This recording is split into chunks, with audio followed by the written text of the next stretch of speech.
Today, I want to talk about something called CBZ files. And specifically, I want to talk about how useful they can really be over PDF files. The reason why I prefer comic book files over PDFs is purely because comic book files don't really have a way of giving up malware to some extent. You could arguably tell if something is a zip bomb or not. Detecting a zip bomb is arguably way, way easier than detecting, say, oh, I don't know, a PDF with a script in it that executes remote commands. Not only that, PDFs don't really have a way of storing other image types. You're pretty much locked into just a couple. But with CBC files, so long as your browser or the application that you create can hold or view said images, say an AVIF file, which arguably does look a good bit better than certain other types of files, or JXL files, which look even better and are even smaller at times than AVIFs, especially lossless AVIFs. And then WebP if you really like shitty WebPs. Back to the major point, CBZ files can hold every type of image, so long as your actual viewer, your image viewer, or the things you wish to view images with, can actually see those images. This is important because if your phone can't support it, you can always switch image types. But with PDFs, they just kind of force you into one image type. I don't like being forced into one image type. I like being able to use whatever image that I want to use. So, what is out there that you can use to read CBZ files? Well, on phone, not much. There's really not a lot you can do with phones to read CBC files. There are a few things, and they do work well, and they can even make some sort of library from those books, but they're not consistent. They also don't have certain features that I would like to have. What about Comga? Comga you can host on a Docker or Podman or whatever, and it works fairly well. It even has like its own database. You can back up stuff with like Borg and everything like that. But once again, it lacks some features and only lets you sort via alphabetically and not much else. It doesn't even let you really select or easily select tags, or sometimes it doesn't locate the tags properly, and it also doesn't support a lot of image types like JXLs. If for some reason you have a browser that supports JXL, Comga just won't be right for you because it won't understand those image types to try and load them. Well, what if I told you that I've created kind of the best of every world in one little application that I call Gopherbook? This supports CBZ files. I tried doing CBRs, I tried doing CB7s. I'm not smart enough to do CB7s, I'm just not. I tried. And I also tried with CBRs a little, but then I realized I don't like WinRAR anyway. So this is the best option. Well, how do we begin? Now, we do have a lingering page here, but it's actually dead. I just wanted to keep it up there. I don't want this on the screen the entire time. So let's actually run Gopherbook. This is what Gopherbook does. It creates 3 folders. Now, we don't see the folders yet, but I will show them to you. So it creates a cache, an etc, and a library. Now the etc is actually important, of course, and the library is important, and the cache is important. The cache is exceedingly important, honestly, and I'll show you why. The cache makes a covers folder for the covers of your comics. It will generate covers for your comics based on the first image in your comics. So, we really load this page, we will get the actual thing. Now, let's actually make a user.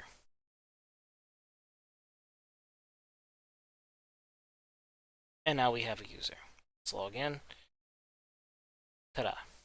When you first make a user with Gopherbook, it immediately becomes an admin. No matter what, it will always become an admin. Secondly, registration will still be enabled. What you can do after that, though, is if you look in your etc, you can see your admin and your users. Let's go to your users first. You'll see the password hash, because of course I will use bcrypt on my passwords, and then is admin true. This is the registration enable true. You can also toggle it off, and it will say now off. And if we actually log out to try to register another new user, it will say no, no, thank you, and you're done. So we can go back in here. What else can we do with this? Of course, we can upload our CBC files. Let's upload one of my favorite comics right now. And this may take a moment, but there it is. If we open it up, it works. No issues, no problems. Perfectly legible. Well, that's all nice. And we even have tags too. We can even go up here, and now it won't work immediately. You have to reload the page. And yes, the admin panel does disappear when you reload the page. That's purely to clean up the area. You should only really be able to see the admin panel when you first log in. I mean, you can literally just log out and log back in. You'll see it again. It's meant to keep things kind of tidy, but when you reload the page, you just won't see it anymore. That's kind of more so a feature. Don't worry about it. It's perfectly fine. But then you have your tags. You can actually select any one of the 4 tags that we have here. Works completely fine. But that's not all we can do with this whole thing. We can also, let's say you don't want this comic anymore, we can also remove the comic. To do so, we go to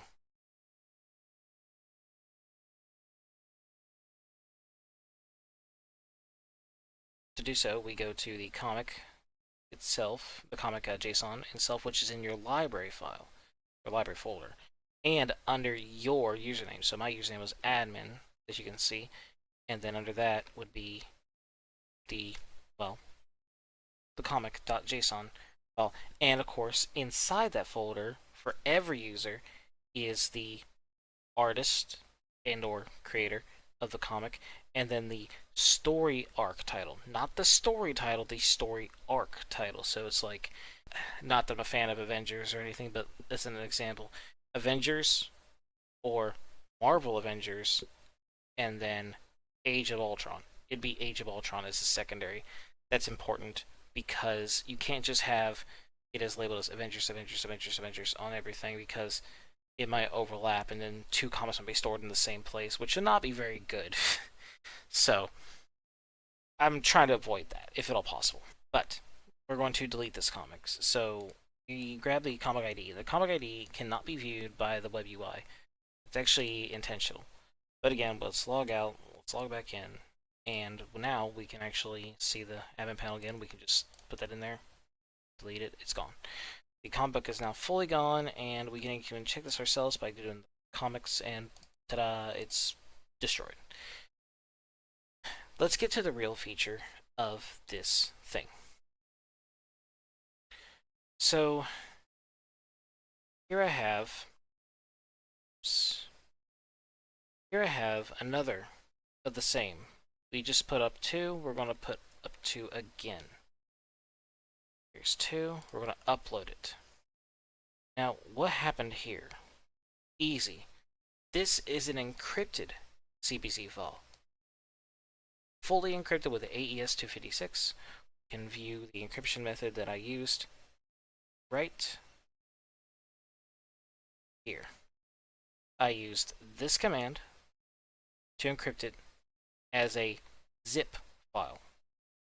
-t zip AES-256.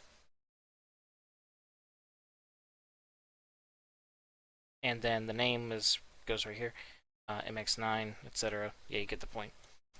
It's then encrypted with this password, etc. Well, let's get the password. Oops. Let's get that password. This is going to be the password. And you'll see you get to enter right here. Ta-da! It's open. And you may be wondering, oh wow, look at that. It actually got moved from unorganized, because that's where it was before. It went to the unorganized folder. because that's why I said unknown at the bottom, to this folder, which is where it should go. Now, isn't that just fucking awesome? So, you may not want to share this thing publicly. You may not want to copy paste it publicly. You may want to keep it to yourself, which is totally fine. These are the tools that I would offer to do so with. But as nice as that is, does this mean you have to enter the password every single time you log in? Well, I just logged out, so let's check. Goodness, no, you don't. You can just open it up and it works. Well, how does this work? Well, every user gets a passwords.json file. And this passwords.json file stores every password you use, every comic. Every single one. That's not all, though. It's even more impressive than that. So, let's upload another comic. We have book 1 we still gotta upload, so let's upload it.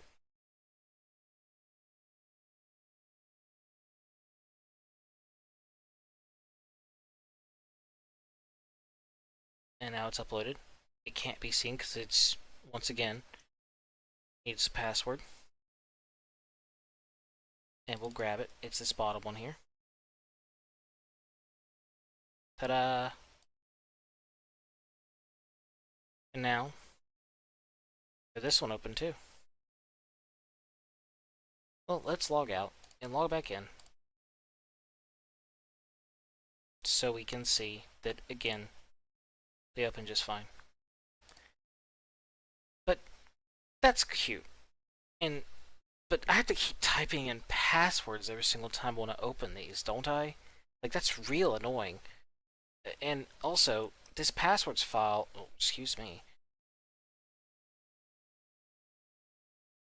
This passwords file is just going to keep growing, isn't it, if I keep typing in the same passwords over and over and over again? True. And it seems like these passwords are only tied to these specific comics, doesn't it? Doesn't it? Let's check that. I'm going to erase these comics now. Now they're both gone. And just to prove that both of them work in the same way, I'm going to do something a little bit different. I'm going to now re-upload them. And again, these are now different comics because they have different IDs. They will have different IDs because the ID is generated at random. Let's re-upload the comics and see if I have to enter the password again.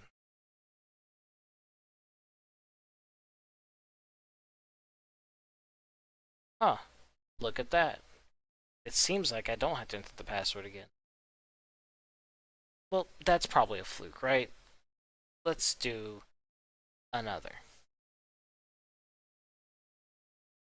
Let's upload the same one again. Or the second one, I mean. And look at that. No need to enter a password. How it works is very, very nice. If you have multiple passwords that work on multiple comics, even if you were to upload new comics using the same passwords as these two comics, for example, let's say you uploaded Spawn, right? You want to upload Spawn to this specific entry. Well, you can totally do that. And let's say you have it encrypted with the password from this comic. My program uses every password possible that you have in your users to try and decrypt each of these comic books. One at a time. If it can't do it, it can't do it. But it tries. And usually it succeeds. If it can't, then it'll ask. or it'll say unknown until you can do it. Now, isn't that just amazing? That's not all. These are actually pretty big comics anyway. These are 288 and 313 pages long. These are big comics. Huge comics. And most comics aren't more than 30, 40, 50 pages at most. But these are actually multiple volumes in one book. Each of these are, God, 2 volumes per book, 2 full volume. Like I'm talking, like I think it's 4 volumes, 20-something chapters. Yeah, 4 volumes, 20-something chapters total between these two. You have to excuse me. It's actually kind of late for me. I should have been bed a bit ago, but I had to make this video, because I just finished. But as nice as this is, it must have the performance of a snail, right? It must be as slow as can be to process even a bunch of little comics, right? It doesn't. And I know this because I moved all 300 of my comics to this. I've moved all 300. Fun thing is, if you really wanted to, excuse me, I have a piece of paper so I can keep track of certain things. If you wanted to, you could also make comic info files for these, and I'll show you that real fast as well. Because that's how you're going to get these tags. And these tags are actually kind of important to make this as useful as you want it to be. As you may want it to be. So let's delve into that. I'm going to push this over here for now so we can actually take a look. I'm going to make this quite big so you can actually all see. But this is what it looks like. And I'm going to also run something else as well. I'm not going to be running this with just the Go Run anymore. I'm going to be using Podman. And I have a bash script to run this in Podman, and we'll make the smallest possible build that it can in Podman. And it will work. It'll even use all the stuff we just delivered to it. Very efficiently, I might add. But we'll wait for that to execute, and while we're doing that, I'm going to show you actually I need this one moved over. I'm going to show you the insides of one of these comics. So I have, excuse me, I usually name my folders Moo, and I'm actually just running something real fast, so I'm going to be a bit more mature about this and test. So let's do an extract on this. Alright.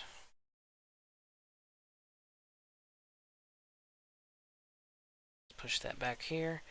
And you can see we have a lot of images here, but we only need the XML. This is the XML file for this. And yeah, this is going to be exactly how it's laid out. You're going to see that there's a lot of page numbers here. I mean, a lot of page numbers. And yeah, you're going to have to put those all in. Don't you worry, though. I'm going to teach you exactly what you should do here for this. But the first thing you're going to do is the inker, the writer, the penciler, the cover, and the cover artist should all be the same person. They should all be the person who actually did all this. And the application usually takes from either the inker or the writer to make the folder, to make the first folder. Secondly, you also want the publisher. You also want the language, of course. Definitely, if you can help it, get the tags, and you can also do genre, but I would suggest doing tags because the tags actually will show up properly. Sometimes genre gets skipped over by my application. I'm not sure why. Sometimes it does, sometimes it doesn't. It just depends on how it's formatted. So far, this is the best format, and tags work better. Do the scan information.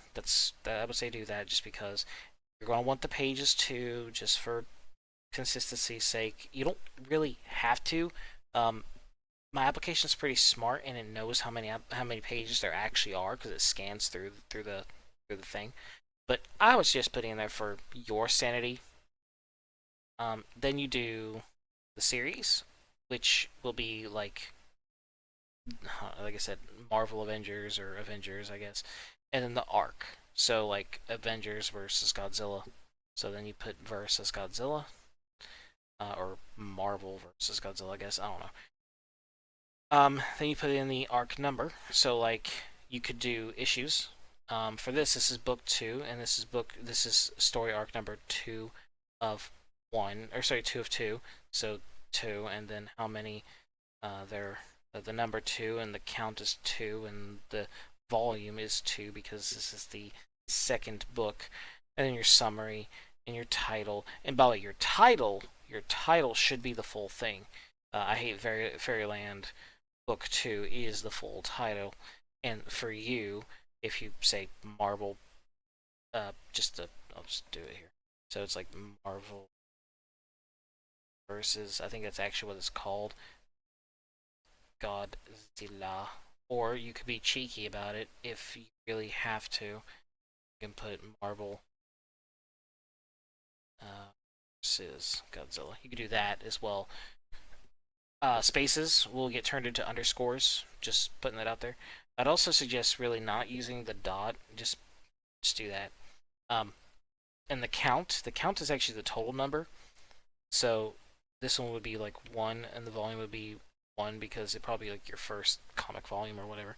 And if there's only 2 supposed to be in there, then you put 2. If you only know of 1, then put 1.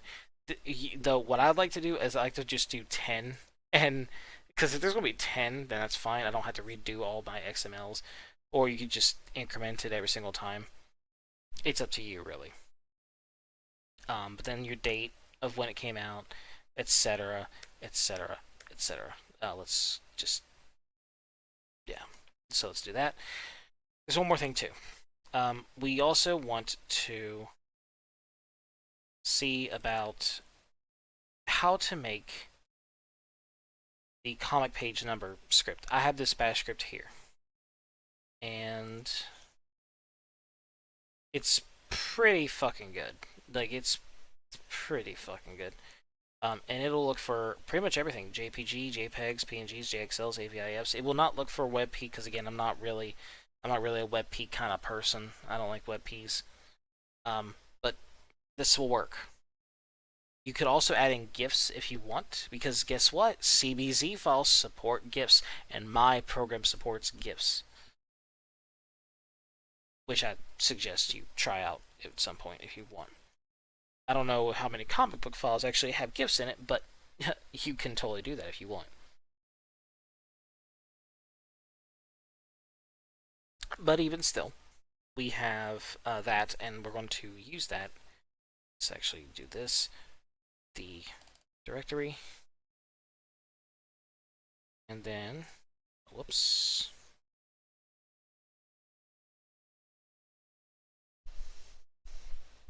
We get the page numbers, they're all there. You could copy and paste that, but it actually outputs it to pages.xml, and there they all are. Here, you can just copy it. Go down to the pages, and paste them here. And it says 312 here and 0 at the top, where the starting page is 0. So it's actually 313 pages. I know we already have it here, but just remember to put the page count here yourself. It doesn't do it automatically. I did that on purpose just so that way you're paying attention to what you're doing, and so that way I'm paying attention to what I'm doing. I'm not just letting some script do everything for me. I also had to pay a little attention. You can just save it as is right here, or you can fix your indent. I do normally actually like to fix my indent because it keeps me sane to fix my indents. And then you can then zip it up. And how you do that, I will show you now. Actually, okay. How you make the CBZ file is, we're gonna grab that one. I'm going to make a new file for my bash script called moo.pass.xml. .asc. Now, it's not going to be called .asc, it's going to be just called moo.pass. Now I made moo.pass, I put that in there, and then I do this. And now, if I check it with this, we'll see the password there. And now that we have the password there, we can remove moo.pass, and we can keep a very secure moo.pass.asc, which is reflected by our bash script here. What this will do is it will grab, it'll use the decryption on this to pull just the password out. Then it will search for JPEGs in the folder that it's residing in. So, and then it'll make a CBZ's folder. And you'll see here, this is the actual making of the CBZ file right here. I'll show you how this works. So first we got to get this. Let me make sure there's nothing else I need to do here. Yeah, okay, good. Oh boy, sorry, again, tired. Bash scripts. Normally I'd have all this stuff here, but we actually don't need any of that. We just need to make the file under a title that we understand. So what I like to do is like to name it as all lowercase first, the actual title, I Fairyland Book 1, and then underscore the author, artist, whatever. And when you actually do it, it'll decrypt the key file, and then make your encrypted comic book file. Now, you don't have to use GPG. You could literally just, instead of using that, just hide that. Yeah, okay, yeah, we can hide that by using a thing here. You could instead use clear text. I don't recommend using clear text because if someone finds your script and, like, through some malicious means, they could just use that. But I recommend instead encrypting your password in some way, or taking out the P part here.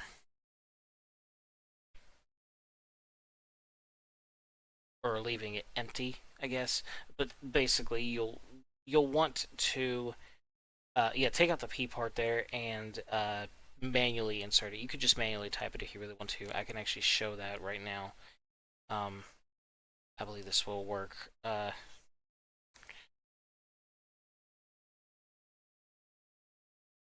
Just do that, and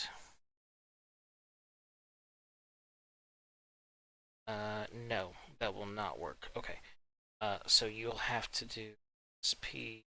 I think if I just do -p, it'll, yeah, okay. So if you do,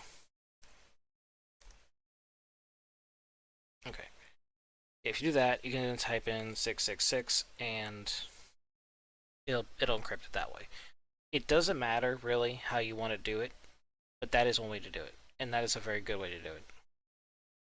Because it's not actually outputting it to the prompt in any way, and it's technically secure. But once I do this, I'm going to delete the one I have here, and then re-upload it. Okay, let's check it. Let's make sure the password actually works. 666. And look, it works. And yeah, you can just extract it. So literally, there's no loss in any kind of quality like it is with a PDF, because with a PDF you can lose a lot of quality in certain circumstances. But with CBZs, there's no real loss in quality. And of course, your comic.info or ComicInfo.xml is of course saved with it. So you can just extract it, edit it, and then re-zip it anytime you want. So let's get rid of that. And now we have this new version. This is 1, I'm assuming. Make sure here. Yes, this is one. Yep, this is one. Okay, so let's get rid of Old Fairyland.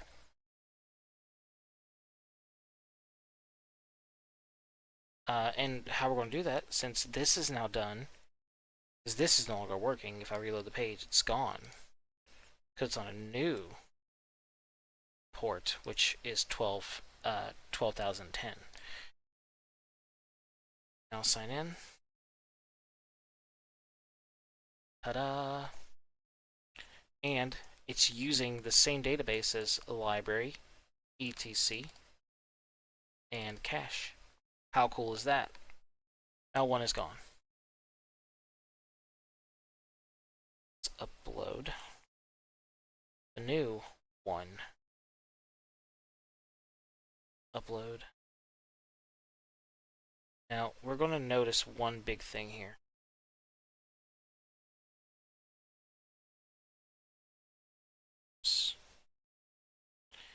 It's going to be using quite a bit of RAM immediately, but then it's going to go right down.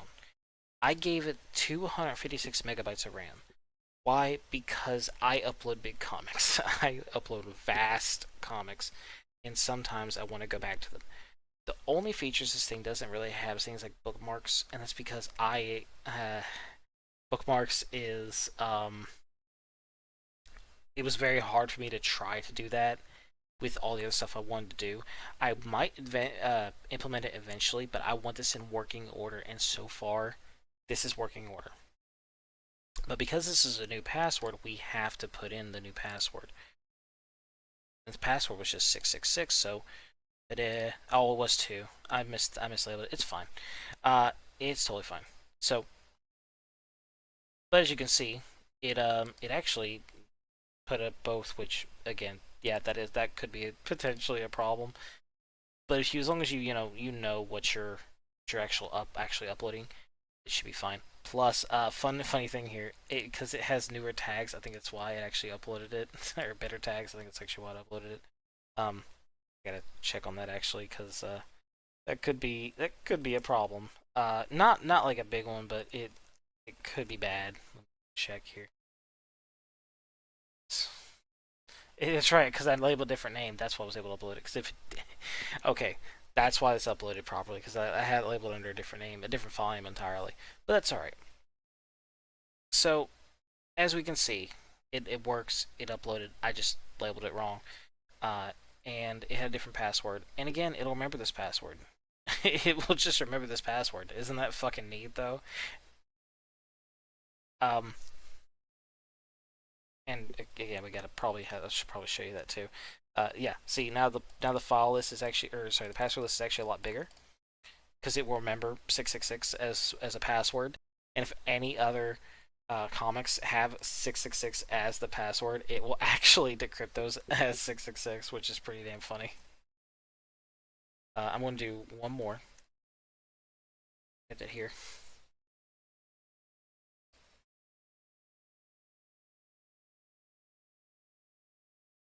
Can remove ComicXML. Get that. Encrypt it.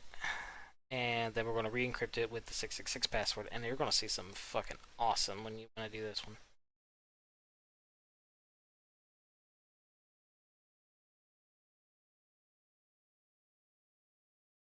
You can delete this.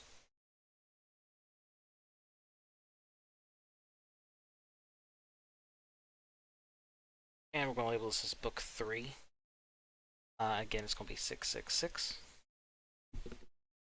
Alright, it's done.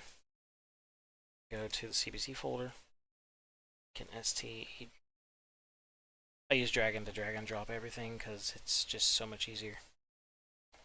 Now, we can do upload. And once again, let's go back to Podman, and you're going to see the mem usage go up. It will go up, and then it'll go right back down because of how I've set up Podman and the garbage collection. Specifically the garbage collection. The garbage collection is what's doing this. And now, we have this open. I know it says book 1, but we upload as book 3, but it's alright. Yeah, look at that. It just, I didn't have to type in the password for it. It just works. This just fucking works. And it will be uploaded to Codeberg and my own GitHub, but I'm not going to be posting my link to GitHub.